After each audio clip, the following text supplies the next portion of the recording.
Saudara, kembali kita bertemu dalam bahasan kita membahas tokoh-tokoh Alkitab. Hari ini kita akan membahas satu tokoh bernama Abner. Nah, siapa Abner? Arti dari nama Abner ini sendiri, Bapak Terang. Nah, Ibrani Avner tapi Aviner. Dalam 1 Samuel pasal 14:50, sepupu Saul, kakek mereka ialah Abiel. Dalam 1 Samuel pasal 9 ayat 1, pasal ayat 2 sampai dan 14 ayat 51. Keturunan dari Ner, putra Yeel. Ner disebut dalam 1 Tawarik pasal 8 ayat 33, pasal 9 ayat 39. Generasi diantaranya tidak disebut. Abner ini saudara sepupu Saul dan panglima tentaranya dalam 1 Samuel 14:50, 1 Samuel pasal 17 ayat 55 sampai 57, pasal 26 ayat 1 sampai 25. Dalam Alkitab Ibrani, Abner ditulis Avner. Namanya juga disebut sebagai Abiner, putra Ner, di mana bentuk panjang Abiner artinya ayahku adalah Ner. Ayah daripada Abner itu sendiri itu Ner dalam 1 Samuel pasal 14:50. Ibunya bernama Zefaniah, disebut pertama dalam 1 Samuel 14:50. Namanya disebut sebanyak 61 kali. Kitab yang menyebut ada 3 kitab. Yang pertama 1 Samuel, yang kedua 2 Samuel, dan yang ketiga 1 Tawarik.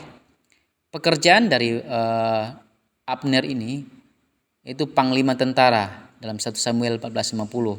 Tempat kematian dekat gerbang utama Hebron dalam 2 Samuel pasal 3 ayat 27.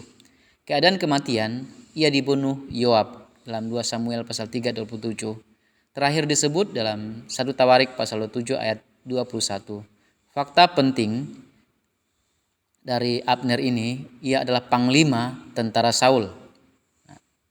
Sedangkan karir politik daripada Abner itu, Abner awalnya disebutkan dalam riwayat Saul dalam 1 Samuel pasal 14:50, 1 Samuel pasal 17 ayat 55, 1 Samuel pasal 26 ayat 5, mula-mula muncul sebagai putra Ner, paman Saul dan panglima pasukan Saul. Ia kemudian kembali dikisahkan sebagai panglima yang memperkenalkan Daud kepada Saul setelah Daud membunuh Goliat.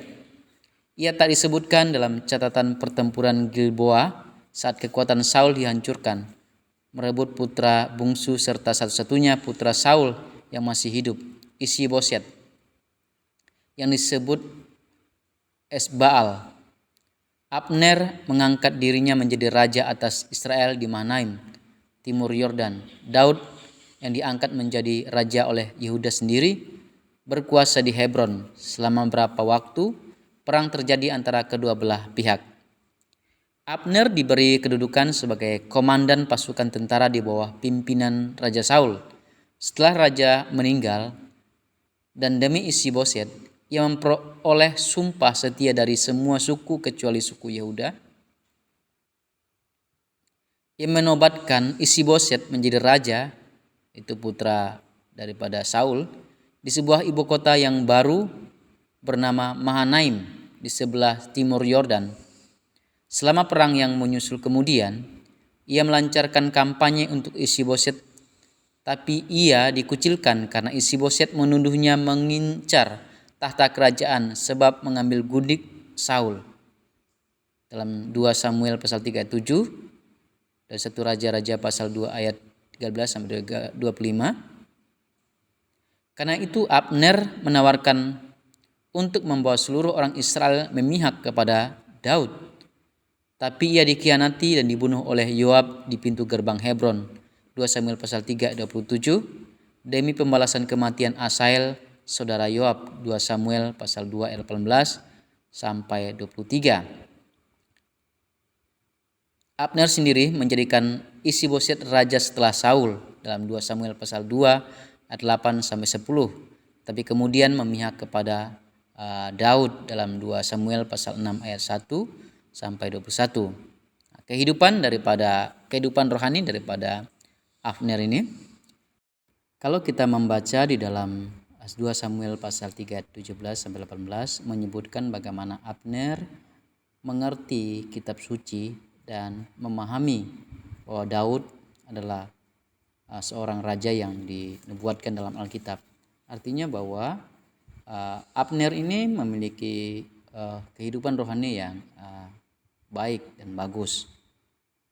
Memang tidak disebutkan secara rinci di dalam Alkitab. Nah, karakter daripada Abner ini sendiri, kalau kita lihat dalam 2 Samuel pasal 2 ayat 18 sampai 23, dikatakan keseganan Abner membunuh Asael dan juga kemurahan hatinya membayar nasar-nasarnya untuk pembangunan bait suci, memperlihatkan segi-segi yang baik dalam watak daripada Abner ini. Demikian bahasan kita hari ini, dan sampai ketemu di bahasan selanjutnya. Tuhan Yesus memberkati. Amin.